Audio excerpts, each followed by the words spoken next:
নমস্কার বন্ধুরা, যারা মুগের ডাল মাছের মাথা দিয়ে পছন্দ করেন তাদের আজকের রেসিপিটা কিন্তু ভীষণ পছন্দের হবে। বা যারা মাছের মাথা দিয়ে ডাল খান না তাদেরও ভালো লাগবে। একটু অন্যরকমভাবে তৈরি করেছি কাঁঠাল বা এঁচোড় দিয়ে মুগের ডাল। এর জন্য কড়াইতে আমি 1 টিস্পুন প্রথমে তেল দিয়ে 1 বাটি মুগ ডাল দিয়ে দিলাম ডালটাকে ভেজে নেওয়ার জন্য। আচ্ছা, ডালটা আমি তেলে ভাজছি, তার জন্য শুকনো ডালটাকে একটা সাদা কিচেন টাওয়েলের উপর রেখে ভালো করে ঘষে ঘষে ওটাকে কিন্তু যে এক্সট্রা ধুলো ময়লা থাকে সেটাকে পরিষ্কার করে নিয়েছি। অবশ্যই সেই কাজটা কিন্তু আপনারা করে নেবেন। তারপরেই কিন্তু তেল দিয়ে ডালটা ভেজে নেবেন। ডালটাকে বেশ একটু হালকা ব্রাউন কালার আসা অবধি ভেজে নিয়ে এবার এটাকে প্রেসার কুকারে দিয়ে দিয়েছি। প্রেসার কুকারে এবার একটু জল দিয়ে দেবো। আমি এখানে 1 কাপ যেহেতু ডাল নিয়েছি, এখানে আমি 1 কাপের মতনই জল দিয়ে দিলাম। এতে দিয়ে দিচ্ছি একটু পেঁয়াজ কুচি আর একটু থেতো করে নেওয়া আদা। এটাকে ভালো করে মিশিয়ে নিয়ে এবার এর মধ্যে একটু লবণ দিয়ে এটাকে আমি 2টো সিটি দিয়ে নেব। 2টো সিটি দিলেই কিন্তু ডালটা সেদ্ধ হয়ে যাবে। ডালটা এদিকে প্রেসার কুকারে সিটি উঠে গেছে। আর এখানে আমি আগে থেকেই একটু বড় বড় টুকরো করে এঁচোড় কেটে নিয়েছি। এঁচোড়টাকে সামান্য একটু লবণ দিয়ে হালকা সেদ্ধ করে রেখেছি, খুব বেশি না, জাস্ট একটু ভাপিয়ে নেওয়ার মতো।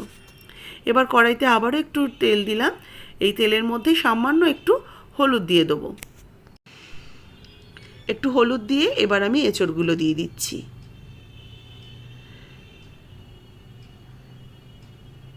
এবার এই এঁচোড়গুলোকে হালকা করে ভেজে নেব। এবার এঁচোড়গুলোকে একটু লাল লাল করে ভেজে নিতে হবে। এঁচোড়টা বেশ একটু লাল করে ভাজা হয়ে গেছে। এবার এই এঁচোড়গুলোকে উঠিয়ে রেখে দিচ্ছি। এবার ওই কড়াইতেই আমি দিয়ে দেবো আরও খানিকটা তেল। তেল দিয়ে এবার এর মধ্যে একটু ফোড়ন দিয়ে দেবো। তেলটাকে একটু ভালো করে গরম করে নিয়ে একটা তেজপাতা দেবো, একটু শুকনো লঙ্কা, আর দেব গোটা গরম মশলা, এলাচ, লবঙ্গ, দারচিনি আর 1/2 টিস্পুন গোটা জিরে। এই ফোড়নটাকে দিয়ে কয়েক সেকেন্ড একটু ভাজা ভাজা করে নিচ্ছি। ফোড়নটার থেকে যখন বেশ সুন্দর সুগন্ধ বেরোবে এতে দিয়ে দেবো কুচানো পেঁয়াজ। পেঁয়াজগুলোকে দিয়েও একটু হালকা করে ভেজে নেব। পেঁয়াজগুলো যতক্ষণ না একটু লাল হয়ে আসছে ততক্ষণ পেঁয়াজগুলোকে একটু হালকা বাদামি রং হয়ে ভেজে নিচ্ছি। পেঁয়াজ যখন একটু হালকা বাদামি রং করে ভাজা হয়ে যাবে এতে দিয়ে দিচ্ছি আদা বাটা 1 টিস্পুন, রসুন বাটা 1/2 টিস্পুন। আদা রসুন বাটাটাকে একটু কষিয়ে নিচ্ছি। পেঁয়াজের সাথে একটু ভাজা ভাজা করে নিয়ে এবার এর মধ্যে সামান্য একটু জল অ্যাড করব। অল্প একটু জল দিয়ে দিলাম যাতে মশলাটা সুন্দর কষানো হয়ে যায় আর তলার থেকে ধরে নাও আসে। এবার এতে অ্যাড করে দিচ্ছি হলুদ গুঁড়ো। 1 টিস্পুন হলুদ গুঁড়ো, 1 টিস্পুন দিলাম শুকনো লঙ্কার গুঁড়ো, 1/2 টিস্পুন ধনের গুঁড়ো, 1/2 টিস্পুন জিরের গুঁড়ো। এবার মশলাটাকে দেখুন ভালো করে কষিয়ে নিয়েছি। যতক্ষণ না একটু ড্রাই ড্রাই হয়ে যাচ্ছে ততক্ষণ ভালো করে কষিয়ে নিয়ে এবার আগে থেকে ভাপিয়ে ভেজে রাখা এঁচোড়ের টুকরোগুলো অ্যাড করে দেবো। এঁচোড়টা দিয়েও একটু কষিয়ে নেব যাতে এঁচোড়ের মধ্যেও একটু মশলার ফ্লেভারটা সুন্দরভাবে ঢুকে যায়। একটু সামান্য লবণ দিচ্ছি, স্বাদ মতো লবণ একবারই দিচ্ছি, কারণ আমি কিন্তু অনেকবারে খেপে খেপে লবণ অ্যাড করেছি, সেজন্য সেটা বুঝেই এখন আমি অ্যাড করলাম। এঁচোড়টা দিয়ে মশলার সাথে একটু খানিকক্ষণ কষিয়ে নিচ্ছি।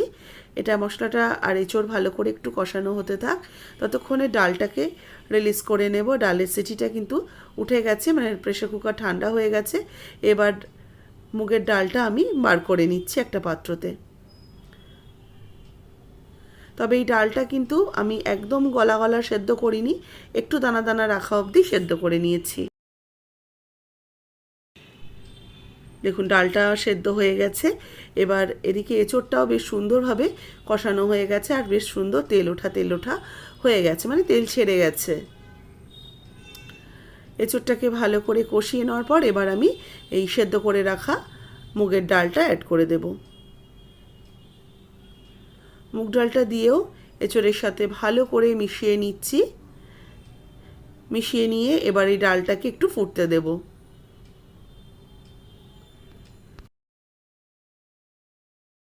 মুগ ডাল ঠান্ডা হলে বেশি চাপ চাপ হয়ে যাবে, তার জন্য সামান্য একটু জল অ্যাড করে দিচ্ছি।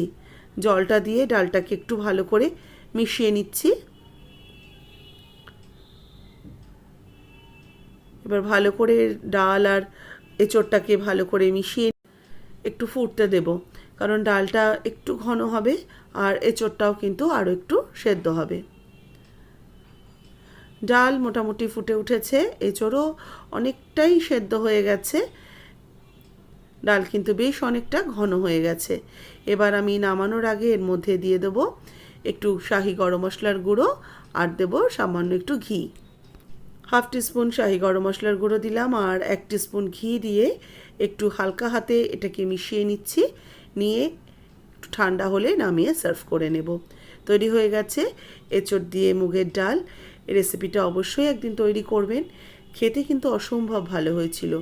মাছের মাথা দিয়ে মুগের ডালকেও কিন্তু হাড় বানাবে এরকমভাবে এঁচোড় দিয়ে মুগের ডাল তৈরি করলে। রেসিপি কেমন লাগলো অবশ্যই জানাবেন, ভালো লাগলে লাইক শেয়ার করবেন, যারা নতুন দেখছেন অবশ্যই সাবস্ক্রাইব করে পাশে থাকা বেল আইকন প্রেস করে দেবেন। আর আজকের এই রেসিপি কিন্তু যেমনই সাদা ভাত ঝুরি আলু ভাজার সাথে ভালো লাগবে, ঠিক তেমনই কিন্তু রুটি পরোটার সাথেও বেশ ভালো লাগবে। অবশ্যই বাড়িতে এইভাবে একদিন তৈরি করে আমাকে একটু কমেন্টস করে জানাবেন কেমন লাগলো আজকের এই এঁচোড় দিয়ে মুগের ডালের রেসিপি। একদম অনুষ্ঠান বাড়ির মতো খেতে হয়েছিল। অবশ্যই বাড়িতে তৈরি করে কমেন্টস করে জানাতে একদম ভুলবেন না।